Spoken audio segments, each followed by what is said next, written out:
大家好，我係 Desmond。呢條片呢，或者跟住嗰幾條片呢，其實都係想同大家分享下點樣做一啲教材啦。咁我哋用人工智能其中一個主要嘅目的呢，係想做到一啲照顧到學習差異啊、個人化嘅教材俾學生啦。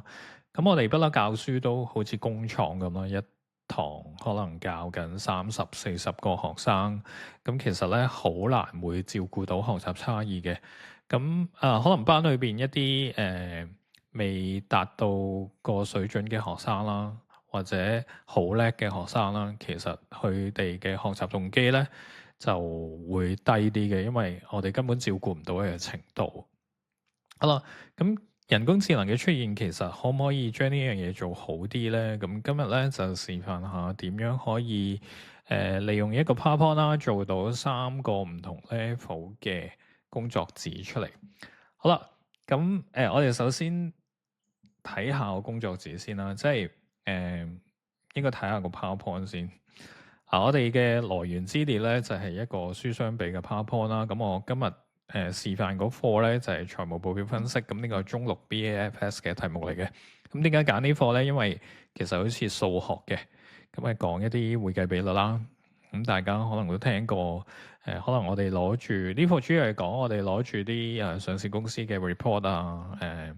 咁就去睇去計翻佢嘅市盈率啊、毛利率啊，去睇下公司各方面嘅表現咁樣。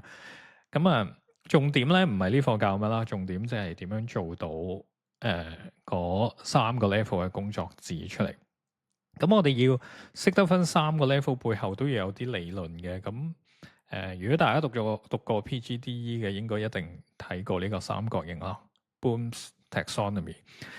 咁我哋可能 level 1嘅時候，我哋希望學生咧就係記得啦，同埋明咗嗰個理論或者概念啦。咁去到 level 2嘅，其實 DSE 主要都係 level 2啦，就係要 apply 個 definition 或者理論喺一啲情景嗰度啦。去到 level 3嘅就要做分析啊，佢可能要評論一啲啱定唔啱啊咁樣。咁我哋分咗3個 level，咁我哋就根據書相比我哋嘅 PowerPoint 啦，即係頭先你見到嗰個啦。咁我哋咧就會做到可能3種工作紙出嚟。譬如 level 1嘅佢會簡單啲啦，咁希望提升到學生嘅學習動機啦，即係氹下佢啦。嗱，好易做㗎呢課，你俾心機讀啦。主要係啲簡單嘅填充題，咁主要想去記得啲 terms 啊，記得啲比率嘅名啊，記得嗰啲比率其實背後係講乜啊，即係是非題、填充題、配對題，咁呢啲咧可能最容易做嘅，咁呢啲係 level 1嘅題目啦。咁但係好老實講咧，其實都係開頭氹下學生嘅啫，因為 DSE 最少咧都係 level 2嘅題目嚟㗎。咁會有啲 multiple choice 啦，有啲短答啦，有啲情景題啦。因為喺 BAFS DSE 就出得比較多情景題嘅。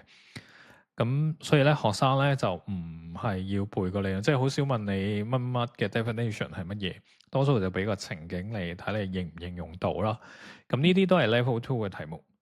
咁去到 level 3咧，就可能係要你好熟悉當中嘅定義啊、理論啊、每個比率後邊係啲乜嘢啊，跟住咧可能俾段資料你啊，俾段新聞你啊，跟住你學識啊，睇完呢段新聞咧，你可唔可以估到間公司用咩銷售策略咧？咁呢啲咧就係 level 3嘅題目。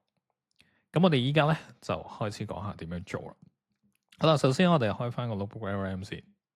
第一件事咧就係將頭先我哋嗰個 PowerPoint 啦，咁變咗去做 PDF 啦。咁變咗 PDF 之後咧，咁你就喺來源資料度新增來源，咁放入去啦。咁你依家當我淨係得呢個 PowerPoint 喺度啦，咁其他嗰啲你可以唔使理佢住嘅。咁我淨係剔住個 PowerPoint 先啦。好啦，咁我哋有書箱個 PowerPoint。咁我之前咧，其實喺另一條片咧都教過大家點樣由書箱個 PowerPoint 做筆記啦。咁當時咧就教你用報告啦，跟住可能撳學習指南同簡報文件，咁就會有筆記啦，會有問題啦，有答案啦，3樣嘢一齊晒啦。咁今日咧，我哋就唔咁樣做。咁樣做有咩唔好處咧？就係頭先書箱嗰個 PowerPoint 有160幾頁啦。咁但係佢如果你就咁叫佢將份筆記啊或者一啲題目出嚟，未必係我哋想要嘅嘢，因為個範圍太大。咁所以咧，我哋就嘗試喺個書箱個 PowerPoint 嗰度，我哋歸納一啲重點出嚟先。咁最簡單咧，其實就係我通常咧就你如果印160幾頁嘅 PowerPoint 俾學生睇咧，佢一見到160幾頁，佢都未必會睇啦嚇。咁所以咧，我就會做簡單啲嘅，我就話叫你叫個 Notebook 幫我，你將呢個課題嘅重點啦，主要係啲要背嘅嘢啦，即係定義啊、公式啊、理論啊，就列晒出嚟。咁我就唔要例題。點解唔要例題咧？就我唔想份筆記太長，嚇親啲學生啦嚇。咁咁我哋首先喺 Notebook 揀翻書箱個 PowerPoint 啦，跟住咧就行翻呢個 PowerPoint 一次啦。咁佢就會好簡單咁歸納咗每個比率嘅定義係乜啊，公式係咩啊，有咩備註你要知啊，咁佢就會列咗出嚟。咁呢個咧就其實已經係一份好好俾學生溫書又唔會太長嚇親佢嘅筆記。咁我通常咧就會儲存住記事啦，跟住再 copy 佢啦。儲存住記事咧，佢就會放咗嚟呢個位。咁我喺呢個位咧，可能再揀轉換為來源。轉換為來源咧，佢就會去咗來源嗰邊啦。咁我又多咗一個來源。咁我之前做咗一次啦，就係呢份筆記。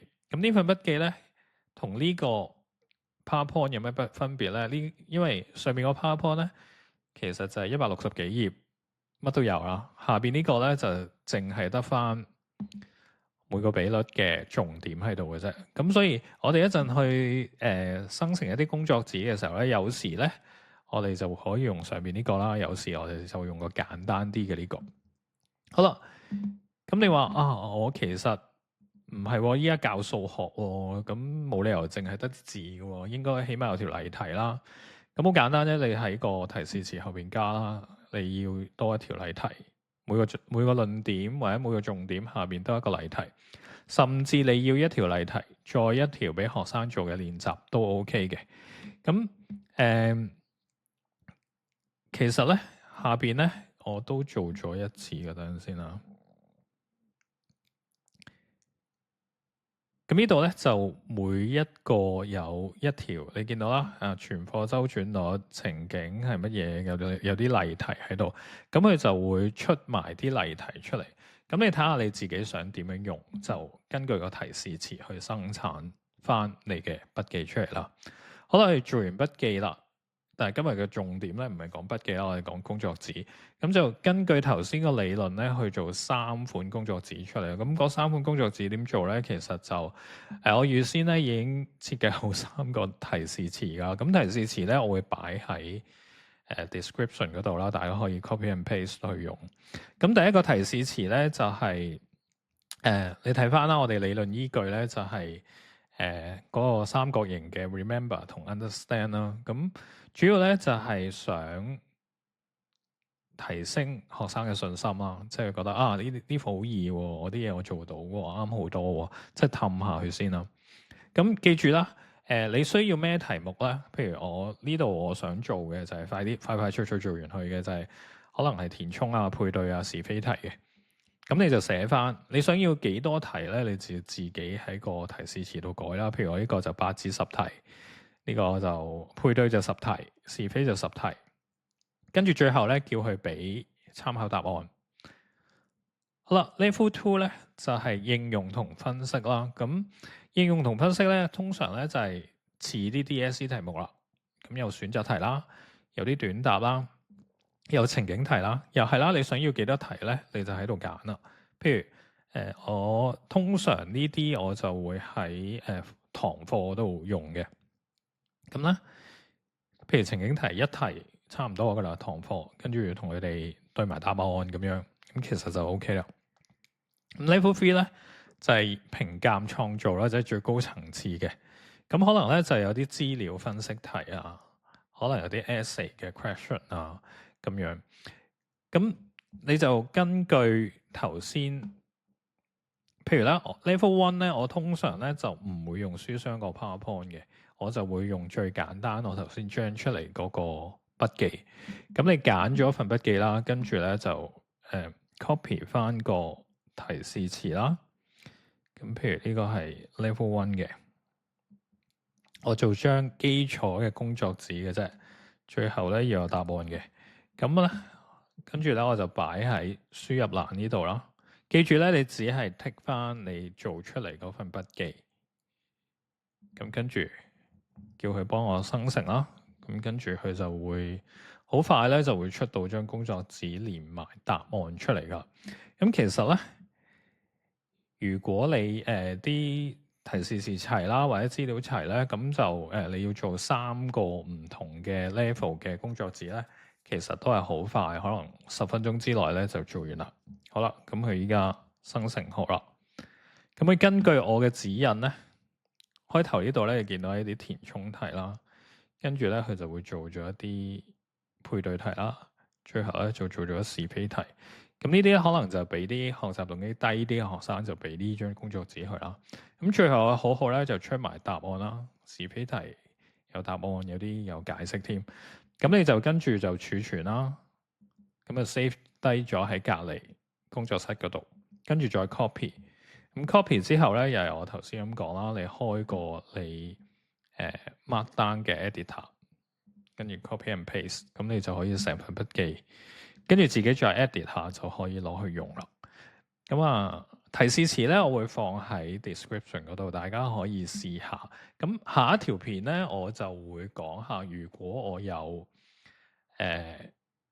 學生一啲功課嘅 report 啦，或者測驗嘅報告啦，咁我可以點樣由個功課嘅 report 或者測驗報告再做一啲真係個人化，即係每個學生唔同嘅筆記同埋工作紙出嚟。